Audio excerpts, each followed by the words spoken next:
ನಮಸ್ಕಾರ. ನಾವು universal success way company ವತಿಯಿಂದ ಬಂದೀವ್ರಿ, ಜಮಖಂಡಿ. ಈ ಸುಮಾರು ಒಂದು ತಿಂಗಳ ಹಿಂದೆ ಇವರ ಅಕ್ಕರಿಗೆ ಏನೈತಿ ಅಲ್ಕಲೈನ್ ವಾಟರ್ ಮ್ಯಾಗ್ನೆಟಿಕ್ ಬೆಡ್ ಕೊಟ್ಟಿದ್ದೀವಿ. ಈ ಅಲ್ಕಲೈನ್ ವಾಟರ್ ಏನಂತಂದ್ರೆ ಈಗ ಹೆಚ್ಚು ಎಲ್ಲ ಜಡ್ ಬರೋ ಅಂದ್ರೆ ನಮ್ಮ ಶರೀರದಾಗ ಕೆಲಸ ಮಾಡೋದು ನೀರು ರೀ. ಅದ್ರ ನೀರಿಗೆ ಜಡ್ ಬರಾಗತ್ತವು. ಅಂದ್ರೆ ಯಾವ ನೀರು ಕುಡಿದ್ರು, ಬೋರ್ ನೀರು ಕುಡಿದ್ರು, ಬಾವಿ ನೀರು ಕುಡಿದ್ರು, ಹಳ್ಳದ ನೀರು ಕುಡಿದ್ರು ಅತಿ ಹೆಚ್ಚು ಜಡ್ ಬರಾಗತ್ತವು. ಫಿಲ್ಟರ್ ನೀರಾಗಂತೂ ಏನೂ ಇಲ್ಲ. ಹೊಳಿ ನೀರಾಗಂತೂ ಕೆಮಿಕಲ್ ಜಾಸ್ತಿ ಐತಿ, ಫ್ಯಾಕ್ಟ್ರಿ ಹೊಲಸು ಬರ್ತೈತಿ. ಬೋರ್ ನೀರು ಒಳಗೆ ಸುಣ್ಣದಾಂಶ ಹೆಚ್ಚೈತಿ. ಹಂಗೆ ಚಲೋ ನೀರು ಕುಡಿಬೇಕಂದ್ರೆ ಹೊರಗಡೆ 1 ಲೀಟ್ರಿಗೆ 8,000 ರೂಪಾಯಿ ರೇಟ್ ಕೊಡಬೇಕು. ಅಟ್ಟು ಕುಡಿಯುವಂಥ ತಾಕತ್ತು ನಮ್ಗೆ ಆಗೋದಿಲ್ಲ ಅಂತ ಹೇಳಿ ನಮ್ಮ ಕಂಪ್ನಿ ವತಿಯಿಂದ ಅಲ್ಕಲೈನ್ ಬಾಟಲ್ ಅಂತ ರೆಡಿ ಮಾಡಿವು. ಇದು 1.5 ಲೀಟ್ರದ ರೀ, 6 ಲೀಟ್ರದೊಂದು ಬರ್ತೈತಿ. ಅಂಥದನ್ನು ಈ ದೊಡ್ಡಪ್ಪರಿಗೆ ತಂದು ಕೊಟ್ಟಿವು. ಮತ್ತು ಮ್ಯಾಗ್ನೆಟಿಕ್ ಬೆಡ್, ಭೂಮಿ ಮೇಲೆ ಯಾರೂ ಮಲ್ಕೊಳ್ಳೋದಿಲ್ಲ. ಮೊದಲೆಲ್ಲ ಹಿರಿಯರು ಭೂಮಿ ಮೇಲೆ ಮಲ್ಕೊಳ್ತಿದ್ರು.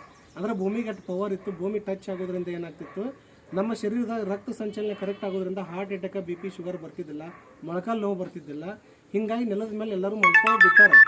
ಮಲ್ಕೊಂಡು ಬಿಡೋದ್ರಿಂದ ಏನಾಗ್ತೈತಿ, ಹೆಚ್ಚು ಪರ್ಶಿ ಮೇಲೆ ಮಲ್ಕೋತಾರೆ, ಕಾಟ ಮೇಲೆ ಮಲ್ಕೋತಾರೆ, ಇಲ್ಲ ಟೆರಸ್ ಮೇಲೆ ಮಲ್ಕೋತಾರೆ. ಹೊರಗಡೆ ಅಡ್ಡಿರ್ಬೇಕಾದ್ರೆ ಚಪ್ಪಲ್ ಹಾಕೊಂಡು ಅಡ್ಡಾಡ್ತಾರೆ.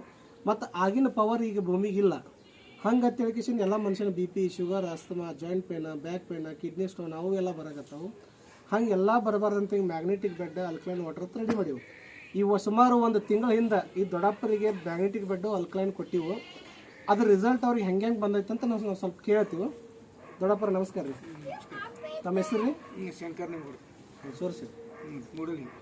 ಊರು ರೀ? ಊರು ಮೂಡಲ್ಗಿ. ತಾಲೂಕು ರೀ? ತಾಲೂಕು ಮುಳ್ಳೂರಿಗಿನ. ಜಿಲ್ಲಾ ರೀ? ಓಕೆ ರೀ. ನಿಮ್ಗೆ ಒಂದು ತಿಂಗಳಿಂದ ಮ್ಯಾಗ್ನೆಟಿಕ್ ಬೆಡ್ ಅಂತ ಕೊಟ್ಟಿದ್ದೀವಿ ರೀ, ಪ್ಲಸ್ ಇದು ಅಲ್ಕಲೈನ್ ಅಂತ ಕೊಟ್ಟಿವಿ ರೀ.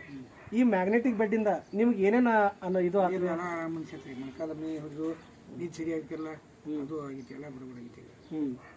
ಮತ್ತು ಈ ಅಲ್ಕಲೈನ್ ನೀರು ಕುಡಿಯಾಕತ್ತಿಲ್ಲ, ಈ ನೀರು ಕುಡಿಯಿಂದ ನಿಮ್ಗೇನು ನೀರಿಗೆ ನೆಗಡಿ ಇಲ್ಲ, ಕೆಮ್ಮು ಇಲ್ಲ. ಹಾಂ ರೀ. ಮತ್ತು ಪಿತ್ತ ರೀ? ಪಿತ್ತು ಮೊದಲ ಅನ್ನೋಕ್ಕಿಲ್ಲ, ಈಗ ಹಾಂ ರೀ. ಮತ್ತು ಈ ಮೊದಲ ಬೆಡ್ ಯೂಸ್ ಮಾಡೋಕ್ಕಿಂತ ಮೊದಲು ನೀತಿ ಸರಿಯಾಗಿ ಸರಿ ಆಗ್ತಿಲ್ಲ. ಈಗ ಏನೈತಿ, ನೀತಿ ಕರೆಕ್ಟ್ ಆಗಲ್ಲ. ನೀತಿ ಕರೆಕ್ಟ್ ಆಗೈತಿ. ಹಾಂ ರೀ. ಮತ್ತು ಈಗ ಅಲ್ಕಲೈನ್ ಕುಡಿದ್ರಿಂದ ಪಿತ್ತ ಅಂತೂ ಹೊಟ್ಟೆ ಇಲ್ಲ, ತಿಂದಿದ ಆಹಾರ ಸರಿಯಾಗಿ ಜೀರ್ಣ ಆಗಲಾಗ್ತೈತಿ ರೀ. ಇದರಿಂದ ನಿಮ್ಗೆ ದವಾಖಾನಿಗೆ ಹೋಗೋದ ಒಂದು 60-70% ಕಡಿಮೆ ಆಗೈತಿ ರೀ. ಓಕೆ ರೀ. ಈ ಥರ ಎಲ್ಲ ಚಲೋ ಆಗೈತಿ. ಮತ್ತು ನೀವು ಇದೇ ಹೊರಗೆ ಬೆಡ್ ಮೊದಲು ನೀವು ಎಲ್ಲೋ ಕೇಳಿದ್ರಂತೆ, ಎಷ್ಟು ಒಂದು ಸಿಂಗಲ್ ಬೆಡ್ ತೊಗೋಬೇಕಾದ್ರೆ ಇದು 3-6 ಐತ್ರಿ ಬೆಡ್. ಈ ಸಿಂಗಲ್ ಬೆಡ್ ತೊಗೋಬೇಕಾದ್ರೆ ಹೊರಗೆ 12,000-15,000 ರೂಪಾಯಿ ರೇಟ್ ಐತ್ರಿ. ನಿಮಗೆ ಇಲ್ಲಿ ಎಷ್ಟು ಕೊಟ್ಟಾರ ರೀ ಯೂನಿವರ್ಸಲ್ ಸಕ್ಸಸ್ ವೇ ಕಂಪ್ನಿ? 5,500 ಕೊಟ್ಟಾರ. ಬಾಟ್ಲಿ ಒಂದು 5,500 ತೊಗೊಂಡ್ರಿ. 1 ಲೀಟ್ರದೊಂದು ತೊಗೊಂಡ್ರಿ ಹೊರಗೆ ಅಡ್ಡಾಡಕತ್ತೇಳಿ. ಮನ್ಯಾಗ 6 ಲೀಟ್ರದೊಂದು ತೊಗೊಂಡ್ರಿ 5,500, 2 ಸೇರಿ 11,000 ರೂಪಾಯಿದಾಗ ರೀ. ಓಕೆ ರೀ. ಇದರಿಂದ ನಿಮ್ಗೆ ಆರಾಮ್ ಅನ್ಸಿತ್ತಲ್ರಿ? ಮತ್ತು ಇನ್ನೊಬ್ರಿಗೆ ಯಾರಿಗೂ ಹೇಳ್ಬೇಕು ಅನ್ಸಾಕತ್ತೋ ಇಲ್ಲ ಹಂಗೆ? ಆರಾಮತ್ತೇಳಿ ನಿಮ್ಮ ಇವ್ರಿಗೆ ಹೇಳಿರಿ. ಯಾರು ಇವ್ರ ಹೆಸರು ರೀ? ಪ್ರಸನ್ನ ಎಮ್ಗೌಡ್ರ ಅಂತ ಹೇಳ್ರಿ. ಓಕೆ. ಇವ್ರಿಗೂ ಅಂದ್ರೆ ಕರ್ಕೊಂಬಂದು ಇವ್ರಿಗೆ ಹೇಳ್ಯಾರ್ರಿ. ಸೊ ಅವ್ರ ಅನಿಸಿಕೆ ಸ್ವಲ್ಪ ಕೇಳಿ ಸರ್. ಇಷ್ಟೆಲ್ಲ ಹೇಳಿದ್ಮೇಲೆ ನಿಮ್ಗೆ ಏನು ಅನಿಸ್ತದೆ ಸರ್? ಈಗ ನಮ್ಮ ಗಳಾಪುರ ನಾವು ತೊಗೋಬೇಕು ಅನ್ಸುತ್ತೆ. ಓಕೆ. ನೀವು ತೊಗೊಳಂತ ತೊಗೊಂಡು ನಿಮಗೂ ಆರೋಗ್ಯನೇ ಎಲ್ಲರೂ ಕಾಪಣ್ಣ.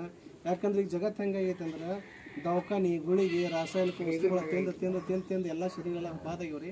ಇವು 2 ಬಳಕೆ ಮಾಡೋದ್ರಿಂದ ನಿಮಗೆ 70% ದವಾಖಾನಿಗೆ ಹೋಗೋದು ಕಡಿಮೆ ಆಗ್ತದೆ ರೀ. ಅದನ್ನು ಸ್ವಲ್ಪ 4-5 ಜನ ನೀವು ಹೇಳಾಕತ್ತಿರೋದು ನೀವು ಇನ್ನೊಬ್ಬರಿಗೆ ಬಳಕೆ ಮಾಡ್ಸಾಗಿತ್ತು ಅಂತ ಇಷ್ಟು ಹೇಳೋಣ 2 ಮಾತು ಮುಗಿಸ್ತೀನಿ.